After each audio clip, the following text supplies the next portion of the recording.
Hey everyone, if we're meeting for the first time, my name is Paul Vojchehoske and welcome to the Real Estate Classroom YouTube channel where my mission is simple and that's to help you pass your real estate exam the first time. Hey, please do me a favor, give this video a thumbs up, hit that red subscribe button, click on the notification bell. So we are continuing our vocabulary word series, important key real estate terms that you have to know for your real estate exam. Today we're doing 219 through 224 of 300. And I know many of you have been asking for me to finish this up, and trust me, no one wants to finish this up more than I do. So today we're going to talk about business entities. Now we're going to start with 219. What is a general partnership?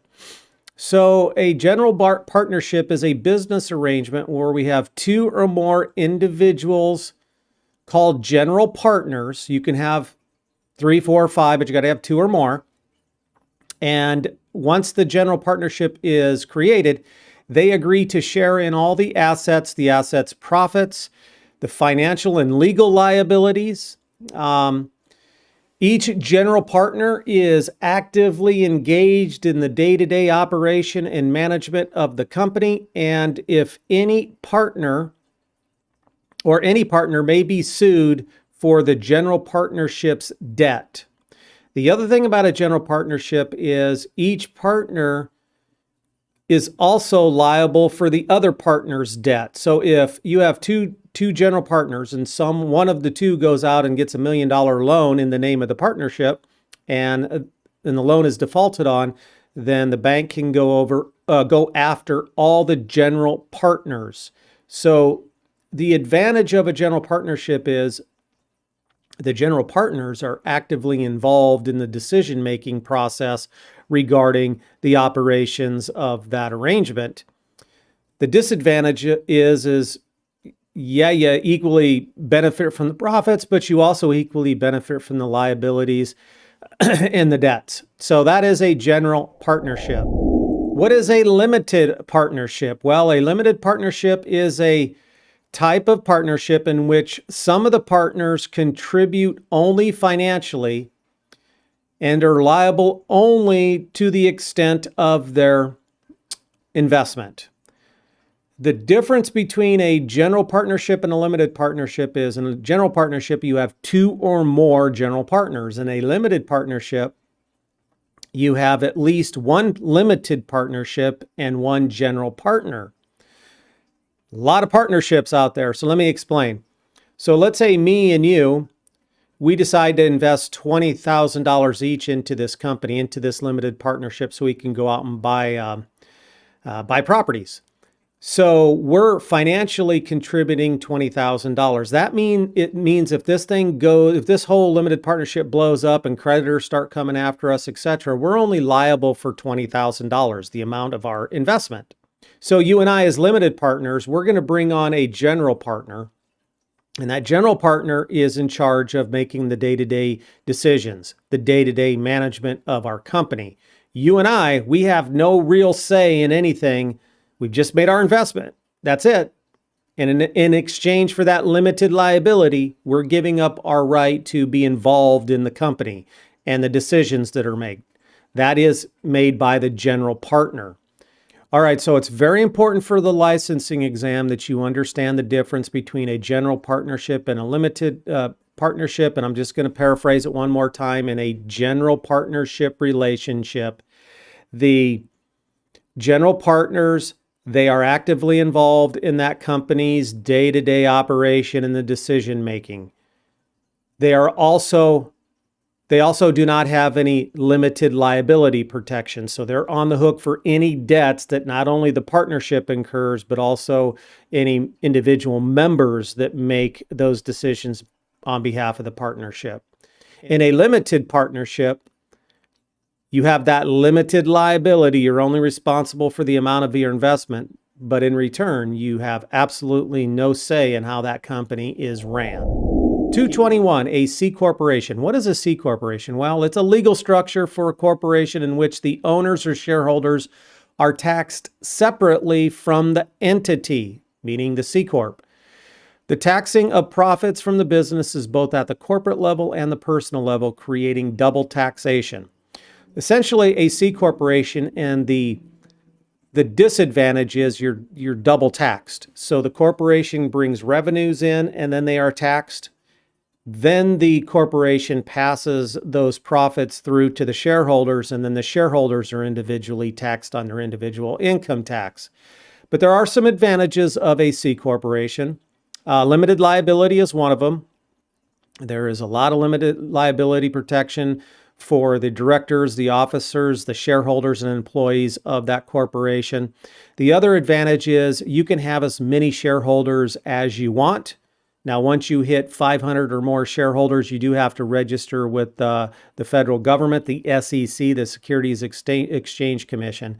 But you can raise revenue through issuing more shares, etc. That is an advantage of a C corporation. So C corporation, double taxation, limited liability, no limit on the number of shareholders. The disadvantages of a C corporation is double taxation, like we talked about. And there are certain deductions that a C corporation can take that an S corporation, which we're going to talk about next, cannot take. C corporations are kind of a dead thing because pretty much anybody that's going to be a corporation these days is what we call an S corporation. So what is an S corporation? An S corporation is a business that chooses to act like a corporation, but they pass their income and their losses and their deductions and credits through to the shareholders. And they do get the benefit of that limited liability protection, just like you do with the C corporation. So what are some of the advantages of an S corp? Well, number one, as I said, you get that benefit of a limited liability protection shield. We call it a corporate veil of protection. Number two, you pass the taxation through. So remember with the C corporation, the revenues come into the C corporation and then they are taxed. Then they pass the dividends and the earnings on to the shareholders and it's taxed again. With an S corporation, all the revenue is passed directly through to the shareholders, and then the shareholders are taxed. So you're only taxed one time. All right, we call that pass-through taxation. Now, there's a couple of disadvantages of S corporations. Number one, S corporations are only available to U.S. citizens and permanent residents. C corporations and limited liability companies, which we're going to talk about next, you only have to be a legal U.S. resident. All right, so there is some limitations there. And number two is limited ownership. An S corporation may only have 100 shareholders. C corporations, you can have as many shareholders as you want. With an S corporation, you can only have 100 shareholders or up to 100 shareholders. And by the way, the licensing exam loves to ask about that. What's the maximum shareholders you can have for a C corp or an S corp? Number 223, let's talk about the limited liability company, commonly referred to as an LLC. It is easy to set up. It's the least complex business structure you can really have. And there are some distinctions between an LLC and an S or a C corp. An LLC, like an S corporation, allows you to pass through your revenue and your deductions, etc. You do have the safety of that limited liability protection. Pass through taxes, just like an S corporation. There's no need to file corporate tax return. All right, the LLC owner reports their share of profits and losses and deductions, etc., on their individual tax returns, so they avoid the double taxation like you would get with a C corporation. There are some disadvantages of an LLC. Number one, there's a limited growth potential. LLC owners cannot issue shares of stock to attract additional investors. That is one of the advantages of a C corp or an S corp. Number two, there's lack of uniformity. Every state has their own version of an LLC, unlike S corporations and C corporations and even partnerships. So if you are an LLC in the state of Nebraska and you want to do business in, let's say, Arizona, that can be problematic. So that is one of the disadvantages. And then number three is self-employment tax. Depending on the state that you're in, etc., or the type of LLC or what that LLC is used for, you may be subject to self-employment tax.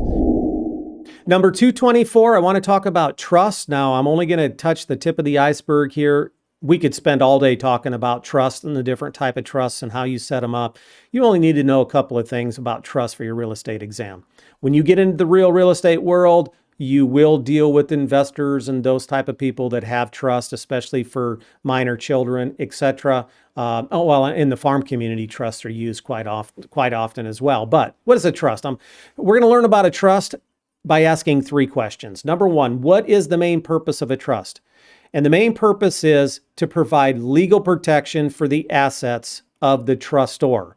And so the trustor can ensure that their assets are distributed accordingly or in accordance with their wishes. That is the main purpose of a trust. Number 2, what is the trust and how does it work? So a trust is a fiduciary arrangement. And a fiduciary arrangement means there is someone in charge that has certain fiduciary duties to the trustor. The trustor is the person that owns the asset. So I'm the trustor. I move my assets into a trust. The beneficiary is my kids.